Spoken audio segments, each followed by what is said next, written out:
pour tout le monde, Alex. Mais vous êtes le premier à le constater. Gérard Lenormand, Carmina Burana. Voilà.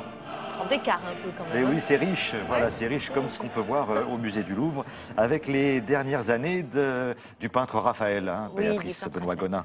Grand peintre, effectivement, de la Renaissance italienne. Alors, nous sommes à Rome à partir de 1513, au moment où Michel-Ange peint la chapelle Sixtine. Et c'est là, c'est pendant ces dernières années, que Raphaël va connaître un immense succès. Et c'est surtout que Rome, en plus, a remplacé Florence. C'est-à-dire qu'en termes d'art en Italie, ce n'est plus Florence, la capitale des arts, mais c'est bien Rome. Et Raphaël, lui, va être complètement inspiré par Michel-Ange, par Léonard de Vinci, dont il va chercher la technique, les traits, mais il va vraiment créer un style à lui. Et ce qui va être absolument incroyable chez Raphaël, c'est qu'il ne va pas peindre tout seul. Je m'explique. Raphaël est très célèbre. Il a énormément de commandes, que ce soit des commandes privées ou des commandes pour les églises, on va dire.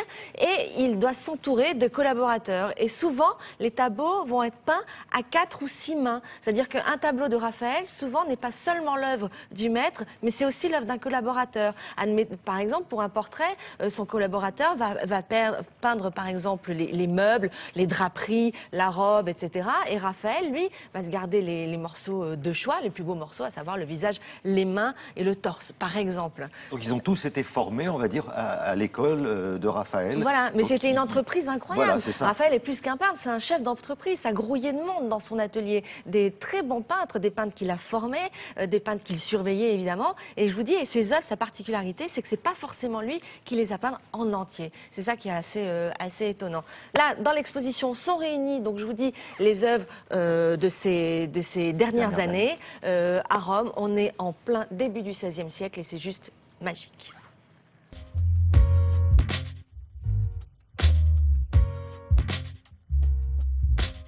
Dans l'exposition qui est consacrée en ce moment à Raphaël au musée du Louvre, on est en pleine Renaissance italienne, au tout début du XVIe siècle, un des grands moments de l'histoire de l'art. C'est vraiment un moment où sont actifs ensemble Michel-Ange, Léonard de Vinci et Raphaël. Et Raphaël, c'est un peu celui qui va faire la synthèse de l'art de ses deux grands collègues, qui sont un peu plus âgés que lui, donc la synthèse de Léonard et de Michel-Ange.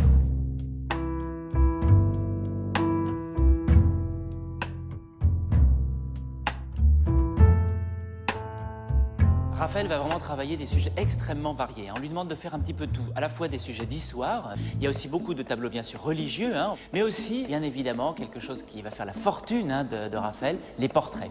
C'est difficile de ne pas parler des portraits du banquier Bindo Altoviti, qui est l'affiche de l'exposition. Un portrait d'amis, un portrait aussi d'homme marié, c'est un tableau qui fonctionne avec le tableau de son épouse, ce tableau du lien qui unit l'homme à la femme.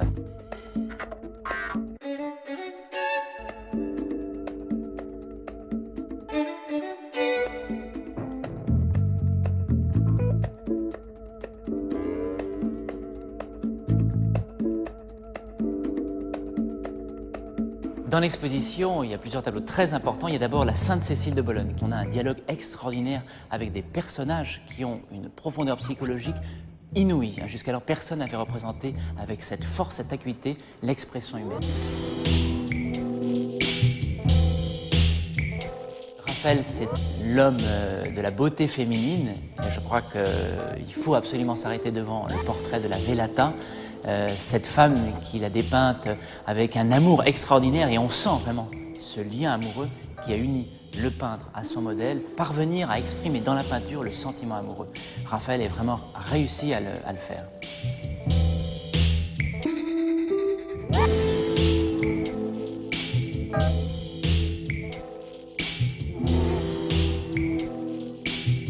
Il y a une salle qui est aussi très émouvante, c'est la salle des Madones, parce que c'est vraiment un genre dans lequel a excellé Raphaël. C'est quelqu'un qui sait dépeindre les sentiments vraiment de la famille, ces liens entre la mère, l'enfant. Ce sont des sentiments universels que Raphaël a su dépeindre avec une variété, une perfection extraordinaire. C'est très très émouvant cette salle.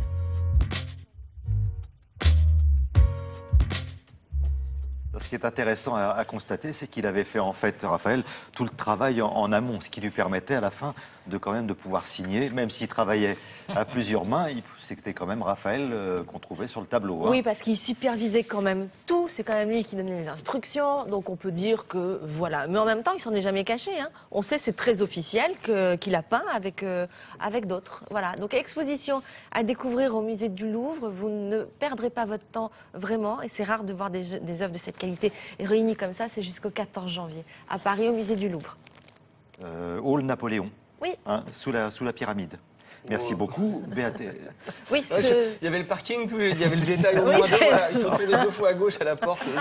Non, je crois qu'à un moment donné, laissez-moi tranquille.